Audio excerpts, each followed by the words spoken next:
Mathematical induction is a very important topic from discrete mathematics. It is a method to prove many important statements and theorem.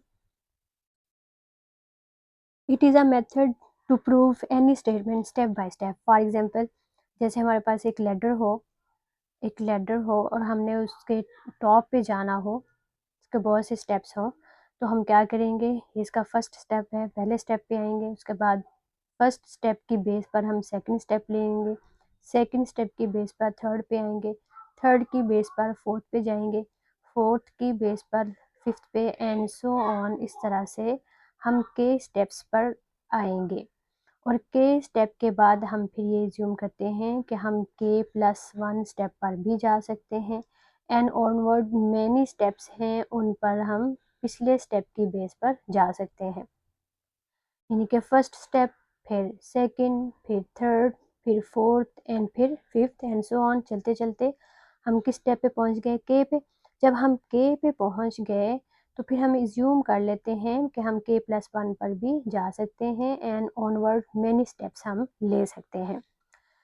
Same यही वाला method और यही वाला तरीका step by step हम mathematical induction करते हुए, use करते हुए किसी भी थ्योरम को और स्टेटमेंट को प्रूव करते हैं।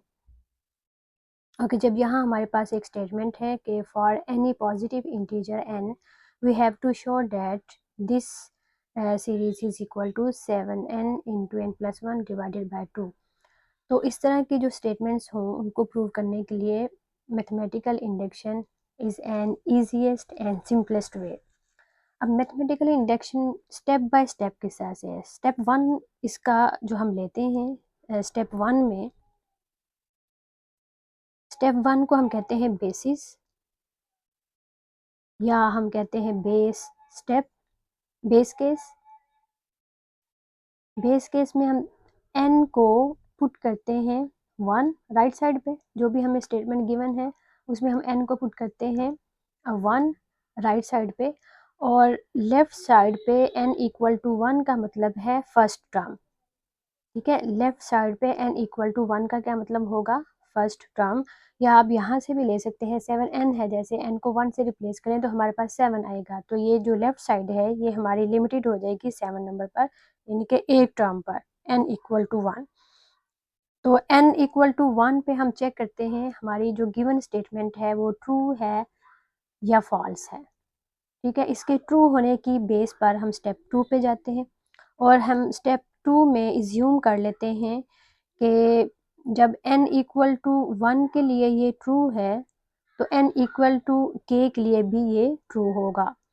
सो this is the induction hypothesis. Second step is induction hypothesis.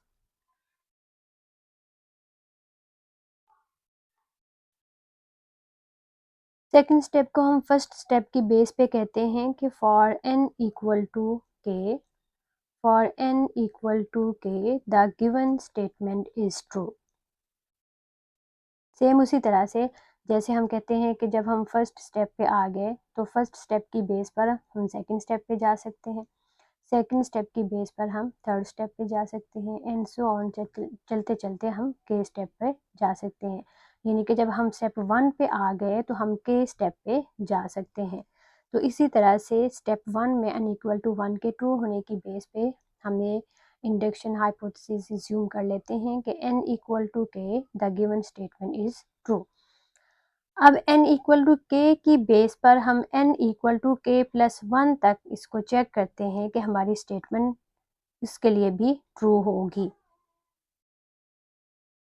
So third step में हम करते हैं n इक्वल टू के प्लस 1 के लिए हम चेक करते हैं कि हमारी स्टेटमेंट इसके लिए भी ट्रू होगी। So these are the 3 steps in mathematical induction. Now we have to prove for any positive integer n this statement is true. So in step 1 we take n equal to 1. Say first this is equation number 1. Now put n equal to 1 in equation number 1.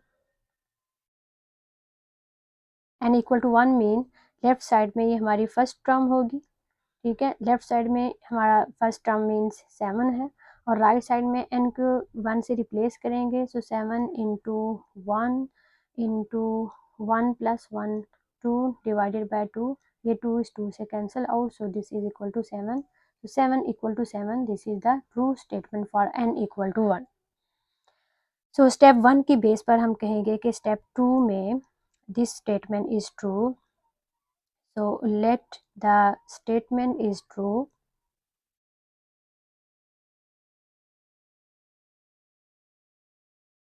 for n equal to k, so this implies that 7 plus 14 plus 21 plus so on plus 7k is equal to 7k into k plus 1 divided by 2 is true. Say it is equation number 2. Now put n equal to k plus 1.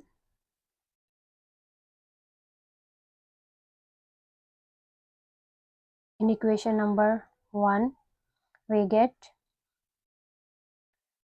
7 plus 14 plus 21 plus so on plus 7 into k plus 1 equal 7 into k plus 1 into k plus 1 and plus 1 plus 2 divided by 2. 7 into k plus 1 से previous term हमारे पास क्या होगी 7k. Okay जी, अभी जो left hand side पे 7 plus 14 plus 21 up to plus 7k है, हम इसको इक्वेशन नंबर 2 में देख सकते हैं कि this is equal to 7k into k plus 1 divided by 2, तो इसको हम इससे रिप्लेस करेंगे. So from equation number 2 7 plus 14 plus 21 up to plus 7k, इसको हमने रिप्लेस कर दिया इक्वेशन नंबर 2 से 7k into k plus 1 divided by 2 के साथ plus 7 into k plus 1 equal 7 into k plus 1 into k plus 2 divided by 2. अब यहाँ तक पहुँच के हमने देखना है कि हमारी left hand side equal to right hand side होनी चाहिए. अब लेफ्ट हैंड साइड को हम सॉल्व करेंगे. 7 into k plus 1 divided bye 1 है, 2 इसमें एलसीएम बनेगा, so 2 into 7k into k plus 1 plus 14 into k plus 1 divided by 2 equal as it is है 7 into k plus 1 into k plus 2 divided by 2.